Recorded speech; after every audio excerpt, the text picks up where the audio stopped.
दादा काय म्हणाला तुमचं पहिलं झेंडावंदन कसं वाटतं? सर्वप्रथम प्रजासत्ताक दिनाच्या सर्वांना शुभेच्छा.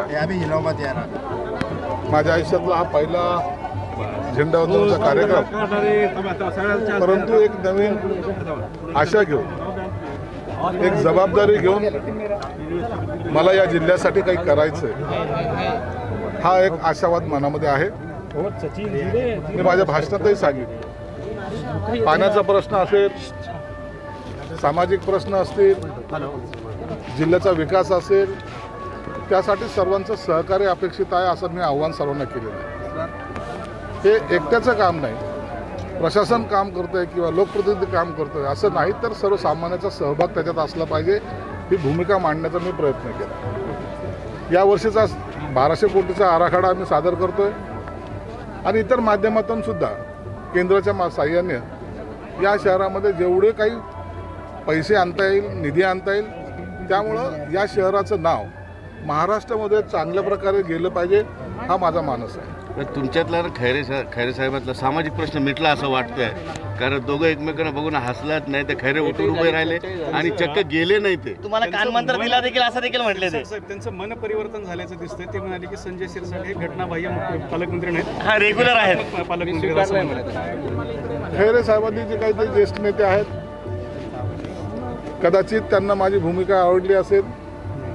मी अनेक वेळा सांगतो, राजकारणामध्ये वैयक्तिक दुश्मनी ठेवण्यापेक्षा हे मतभेद आपले चालत राहतील, परंतु जेव्हा सामाजिक प्रश्न येईल त्या टायमाला सर्वांनी एकत्रित आलं पाहिजे आणि याचं मला वाटतं खैरे साहेबांनी आज प्रत्यय त्यांना आलेला आहे, म्हणून ते आजही झेंडावंदनला होते आणि शेवटपर्यंत बसले, त्यांचे मी आभार मानतो. विरोधी पक्षनेते अंबादास दानवे यांनी देखील तुम्हाला काही चर्चा केली, तुमच्या भाषणाबद्दल काहीतरी वक्तव्य केलं त्यांनी, नेमकं काय राजकारणाचे संकेत आहेत.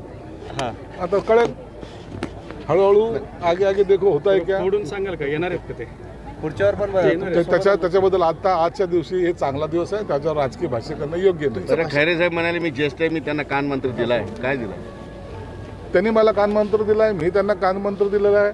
छोडो कल की बात पुरानी, नए दौर से मिलके लिखेंगे नई कहाणी. तुमचं भाषण सुरू असताना अंबादास दानवे ज्या क्रांतीच्या पुतळ्याचा विषय निघाला, तुम्ही बोलला त्यावेळेस तुमच्याकडे बघून हसलेत ते, नेमकं त्याच्या मागचं काय इंटेन्शन होते? आता का हसलं त्याच्याबद्दल मी काय बोलू? हसू द्या, काम करा, चांगला रिझल्ट द्या, लोकांना समाधान द्या, तरच तुम्हाला लोक ॲक्सेप्ट करतील. नसता सोहळे होत राहतील, लोक एकदा विसरले का मग नंतर लक्षात ठेवत नाही. 5 वर्षात काय काय विकासाचं विजन आहे? या शहराला सर्वात महत्त्वाचा पाणी पुरवठ्याचा प्रश्न आहे. जिल्ह्याच्या दृष्टिकोनातून आपल्याला रोजगाराचा प्रश्न आहे. आता जे काही 72,000 कोटीची गुंतवणूक या ठिकाणी होते, त्यासाठी जे काही बेसिक प्लॅनिंग ते आपण देण्याचा प्रयत्न करतोय. सुविधायुक्त हे शहर असलं पाहिजे, खड्डेयुक्त नाही तर खड्डेमुक्त हे शहर असलं पाहिजे, पाण्याची चांगली सुविधा असली पाहिजे. ह्या सर्व बाबी आम्ही प्रामुख्याने आणि प्राधान्याने घेण्याचा प्रयत्न करतो. पुढील प्रजासत्ताक दिनापर्यंत हा पाण्याचा प्रश्न मिटेल का संभाजीनगर? एप्रिलमध्ये पाणी चालू होईल असा माझा प्रयत्न राहील आणि मी ते 100% करेल. डीपीडीसीची बैठक आहे का? कोणती बैठक? कसं असणार आहे डीपीडीसीची बैठक? वादळी ठरेल असं म्हणणं आहे. डीपीडीसी बैठक मी 30 तारखेला घेतोय. आजची जी बैठक आहे त्या प्रत्येक खात्याचा थोडासा आढावा घेऊन त्यांच्याला काही सूचना देण्याचा प्रयत्न करतोय. मी पोलीस कमिशनर साहेबाला बोलवलं, ग्रामीण एसपीना बोलवलं, कॉर्पोरेशन कमिशनरला बोलवलं.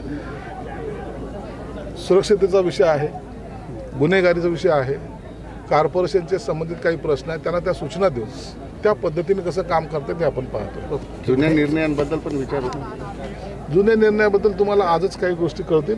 मला मिटिंग होऊ द्या, नंतर मी तुम्हाला त्याबद्दल. पालकमंत्री सहसा प्रिंटेड भाषण वाचतात, आम्ही नेहमी इतक्या वर्ष बघितलं, पण आज तुम्ही वाचलं नाही भाषण. पालकमंत्र्यांनी प्रिंटेड भाषण वाचणं, त्याच्यामध्ये असलेली तरतुदी सांगणं ह्या लोकांना माहिती असतं, पण तुमच्या मनातलं काय ते सांगायचा जर प्रयत्न केला तर लोक ऐकतात.